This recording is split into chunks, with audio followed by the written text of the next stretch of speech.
มาเมื่อนี้เฮากะสิพาไปเบิ่งสวนพอตู้เนาะเอาปลา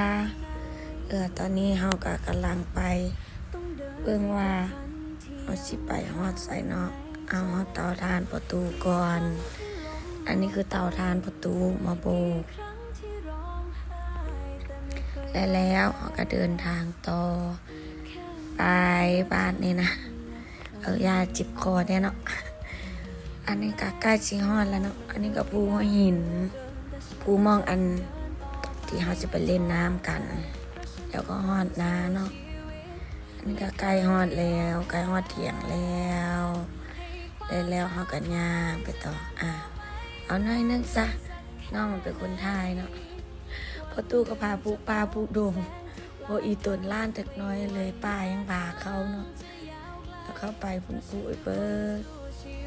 วันนี้ก็สิฮอดสวนยางเพิ่นเนาะบัดนี้ฮอดสวนยางอยู่ลาวเฮาก็เฮ็ดสวนยางคือกันเด้อแล้วเฮาก็ฮอดเที่ยงประตูแล้วเนาะเที่ยงประตูละหน้าประตูละฮอดแล้วบัดนี้แต่บัดนี้เฮาสิเข้าไปเบิ่งเอาบ่อป่ารถประจำมาติดอยู่นี่บัดนี้ขึ้นบ่ได้ติดน้ำห้วยบัดนี้เนาะรถมันอยู่ติดน้ำห้วยขึ้นบ่ได้เฮาก็เก็บดอกไม้ไปก่อนดอกอันนี้กินได้เด้อดอกไม้อันนี้มูมาดอกหยังมูเขาเจ้าเอิ้นมาดอกหยังผู้ใดมูบอกแน่อยู่บ้านก็เลี้ยงแบะเลี้ยงไก่เนาะเพิ่นก็เลี้ยงไว้วันนี้เข้าแล้วก็ฮ้อนหนองปลาแล้วเนาะวันนี้มาจับปลากันน้องทรายเนาะน้องทรายเป็นคนไปจับปลาไปแล้วถ้าเพิ่นจับปลาก็ได้ไล่คุบเอาปลากระดีต่ำน้าเพิ่นเนาะจับปลาดีต่ำนะเพิ่น อันนี้เขาก็อุดหัวไปได้แล้วเขาก็ได้ปลามาปีนแบบนี้เนาะปลาก็บ่ค่อยตัวใหญ่ปานใดปลาธรรมชาติบ้านเฮาแล้วค่ะเขากินกันแล้วเขาก็จิพากันเบิ่งน้องๆมันเล่นน้ำกันหน่อยนึงเนาะอันนี้เอาปลาเมื่อบ้าน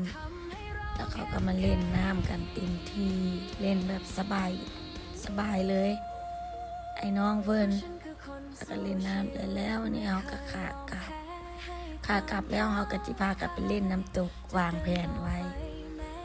มาบาดนี้ฮอดตัดมาฮอดวักน้ำตกเลยอันนี้ก็วิวน้ำตกเนาะวิวเขามันเล่นน้ำตกงามน้ำใสสะอาดงามใครอยากมาเล่นก็มาอยู่บ้านเนาะโดยอยู่เมืองสังทองเนาะ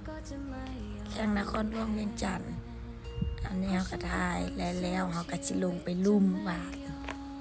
เขาไปถ่ายอยู่ลุ่มขึ้นมาเนาะบัดนี้เนาะนั่นแน่งามเฉยไม่ถึงวิวธรรมชาติได้งามนะบ่ได้ย่องเจ้าของได้แต่แล้วเขาก็เบิ่งตัดไปเบิ่งบาดนี้เพิ่นสิขึ้นเมื่อได้บาดนี้ขึ้นบ่ได้เด้อบาดนี้นะเพิ่นขึ้นบ่ได้บาดนี้ว่าสิขึ้นจังใดบาดนี้มาเบิ่งเนาะเบิ่งไปก่อนแล้วตัดไปเบิ่งตอนเพิ่นสิขึ้นได้บาดนี้ให้น้องมาเอาโทรศัพท์แล้วเฮาก็ขึ้นมาบาดนี้น้องมันเป็นคนถ่าย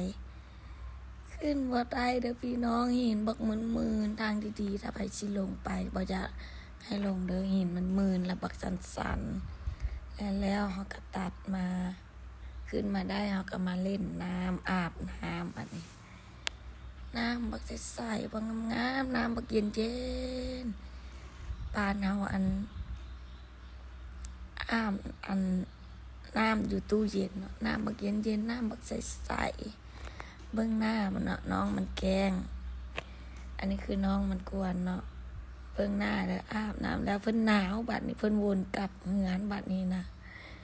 เบิ่งพุ่นเบาอันนี้ก็เบาให้น้องเนาะน้องมันกวนเด้ไปตัดบัดนี้เพิ่นกลับเฮือนบาดนี้ได้เวลากลับเฮือนแล้ววันนี้นะพากันกลับแล้ววันนี้นะ